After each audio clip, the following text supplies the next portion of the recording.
Hey guys, it's Brandon Miniman from PocketNow.com. In this video, we're going to compare two of the hottest smartphones on the market, the iPhone 5 and the Samsung Galaxy S3. Let's get to it.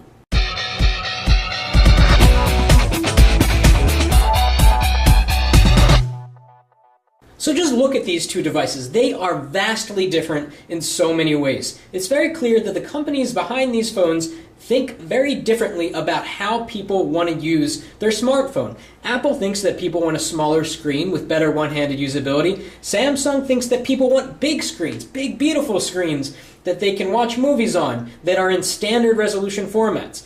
Let's start off with specs. The Samsung Galaxy S3 has 1280 by 720 resolution. That is true 720p. The iPhone 5 has kind of a weird resolution, 1136 by 640, so it doesn't play back full HD video. It kind of downsamples it a little bit, and we're going to look at 720p video in a minute and see if you can really tell the difference. Now, depending on which Galaxy S3 you get, you'll have different specs. If you've got the international version, you'll have the quad-core 1.4 GHz Exynos processor with a gig of RAM. If you're in the US, you'll have a 1.5 GHz dual-core Snapdragon S4 CPU with 2 gigs of RAM. Wherever you get the iPhone, you get the exact same phone. It's a dual-core A6 Apple chip running at about 1 gigahertz in each core, and it has a gigabyte of RAM, which is double what the original iPhone had. Now, both of these devices have pretty much the same specs if you go down the list. They both have LTE, they both have 8 megapixel cameras on the back and higher resolution cameras on the front at around 1.2, 1.3 megapixels. They both have Wi-Fi, ABGN, Bluetooth 4.0. The Galaxy S3 has NFC support. The iPhone 5 does not have NFC support. So again, vastly different devices, and we're going to compare the software experiences of both. And let's start off talking about the hardware. Now, one thing you're probably noticing already is that the Galaxy S3 has an LED notification light.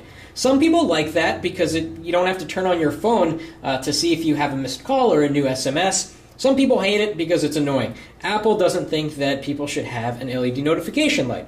Okay, we both have, again, front-facing cameras here. We have proximity sensors. We've got a dedicated home button on both devices, and huge differences in screen. 4 inches here, 4.8 inches here. Let's turn over to the side. The Galaxy S3 is technically a little bit thicker than the iPhone 4S, but it really doesn't feel that way because it's just such a large device in the hand. You kind of just get the sense that it's razor thin. Maybe it's helped by this nice silvery bezel along the side. So if we go to the other side, you've got this sort of curve. So you've got this sort of curve here on the Galaxy S3, very straight like an arrow on the iPhone 5. Here at the top, we have a headphone jack on the Galaxy S3 and then just a power button. Samsung likes to put power buttons on the side, and you know, there are pros and cons to that. It's good for people that are right-handed, but if you're left-handed, well, you're kind of out of luck. We've got the volume rocker on the side on both devices, and on the back, very different designs. The Galaxy S3 has this really shiny plastic on the back, and I always recommend to people that have the Galaxy S3 to get a case because it gets dirty and greasy easily. The iPhone 5, it's still new, remains to be seen whether this brushed aluminum gets dirty and greasy. So far, so good. And on the bottom, Samsung went with the standard micro USB, which is nice, and Apple went with their own proprietary port called Lightning. So, you know, your accessories won't work with that, but they will work with the Galaxy S3. That's just the way things are.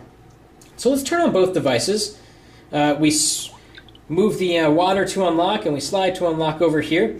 And here's what we get. We get a bigger screen here and a smaller screen there. We have Android on one, which of course lets you configure widgets and really do anything you want with the software. Apple doesn't like that idea, and that's fine. Apple likes to keep things simple. iOS hasn't changed that much. You get rows and rows of icons. Android kind of invented the notification shade here, and you pull it down and you can swipe notifications off the screen. Apple allows you to tweet and add a Facebook post from your notification shade. When you do have notifications, though, I must say on iOS, it's a little bit frustrating because you can't swipe off individual notifications and save the ones you want for later. It's kind of an all or nothing thing. It groups them into categories, and you really can't have that level of control over sort of which notifications you want to see and which you don't. So again, Android and iOS, very vastly different operating systems. It's just a matter of opinion whether you like one over the other, and we're not here really to judge that, trying to keep this video objective. So let's talk about speed. Let's go into the camera app on both and see which gets there first.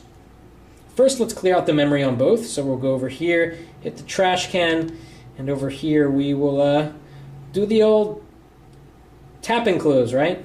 Wish there was a close all button there too, but okay.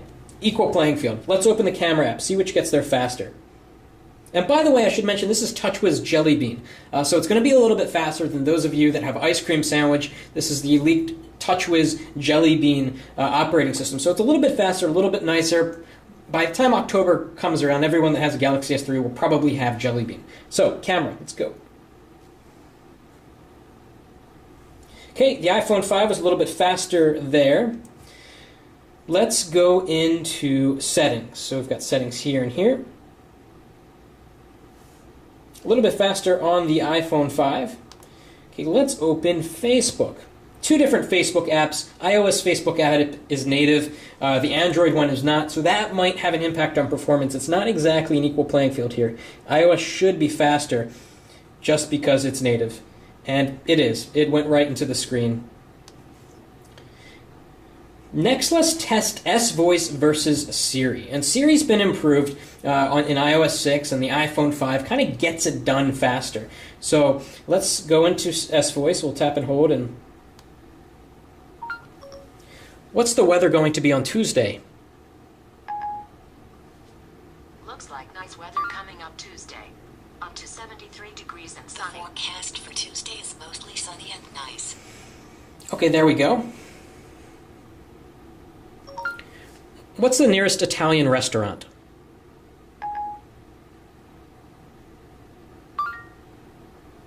Here's a list of places I found. Okay, one of these Italian restaurants. Okay, so in half the tests the iPhone's faster, and half the tests the Galaxy S3 is faster. Let's give it something a little bit different. What time is it in Sydney, Australia?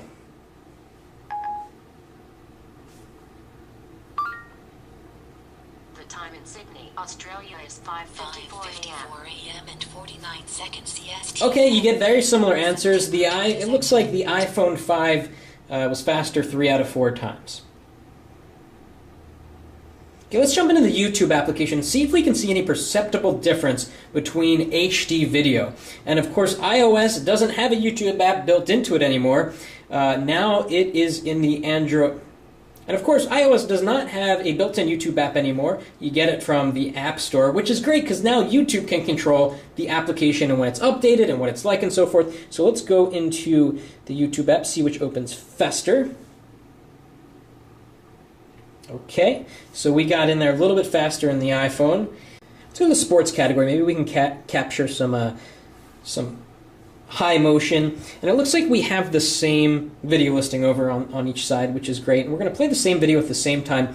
Just a little note here on color saturation. The iPhone 5 has improved color saturation over the iPhone 4S.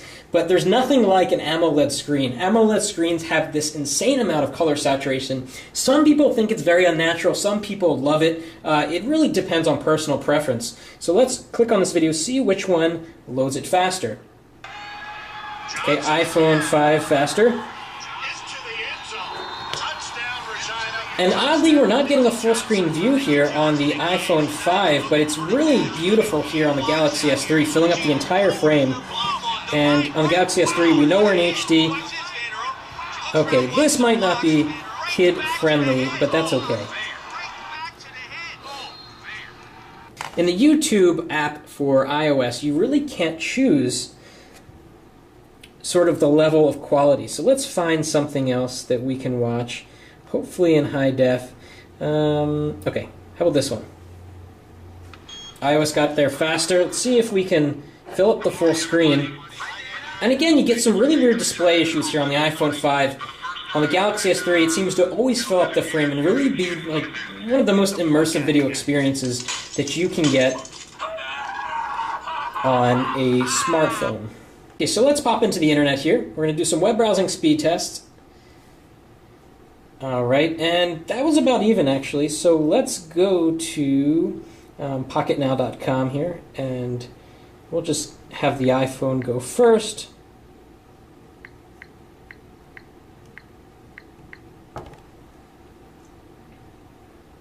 Okay, we're getting the full site on the Galaxy S3, and let's switch to the desktop version here. So we're kind of looking at the exact same thing, and then we'll do some speed tests, see which of these guys is faster. And if we go into landscape, iPhone 5 is a little faster getting into landscape. You get this nice full screen browsing experience here on the iPhone 5. Everything kind of disappears. Here on the Galaxy S3, you still see the status bar at the top, although there's a way to disable that. So let's move down, zoom in, clears up almost immediately. Takes longer to clear up here on the Galaxy S3, there's no doubt about that. Let's click on this link at the same time. And they're off at the same time. Annoying pop-up ad, but the iPhone 5.1, even though this was kicked back to the mobile site, which is actually kind of awkward. So let's load that again, and we'll move around on the page once again. And both of these devices, at the end of the day, are very capable web browsing machines. It seems that the iPhone is doing a better job, and watch when I let go. It clears up a little bit faster here on the iPhone 5. Okay, so now we're on the reviews page, and I'm going to load a review which has tons of images. It's going to be slow. Let's go into the Pocket Now Razr M review here, and we're going to tap them at the same time. See which gets there first. Okay, good. They're both going into the desktop view, and it looks like the iPhone 5 finished first.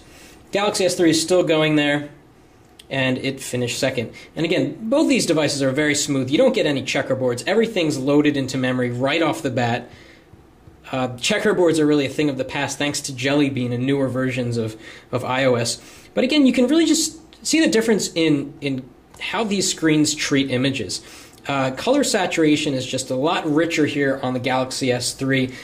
Perhaps you could say it's more realistic, more warm on the iPhone 5. It's really a matter of personal preference. Both are very high quality screens. So in a lot of these tests, the iPhone 5 came out ahead of the Galaxy S3 in terms of speed. It loaded web pages faster, it opened apps faster, Siri was faster than S-Voice, and so forth. But at the end of the day, you're stuck with the operating system, and you're stuck with the software. And a lot of people are really tired of iOS, and they kind of want the flexibility of Android. And Android no longer is that operating system for techie people.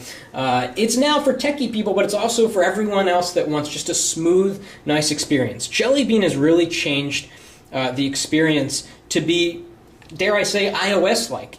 Everything is just smooth, and it feels like it's a put-together operating system. So in terms of sheer speed, the iPhone 5 wins, but it's up to you to determine which of these two devices suits your needs better, whether you want a big screen, a small screen, if you want Android or iOS. It's really up to you. These are both great, great smartphones. And what do you think? Which of these phones is better and why? Drop us a comment below, and if you like this video, please give us a thumbs up and let us know what you want us to compare the iPhone 5 to. We're going to do more of these. Thanks for watching.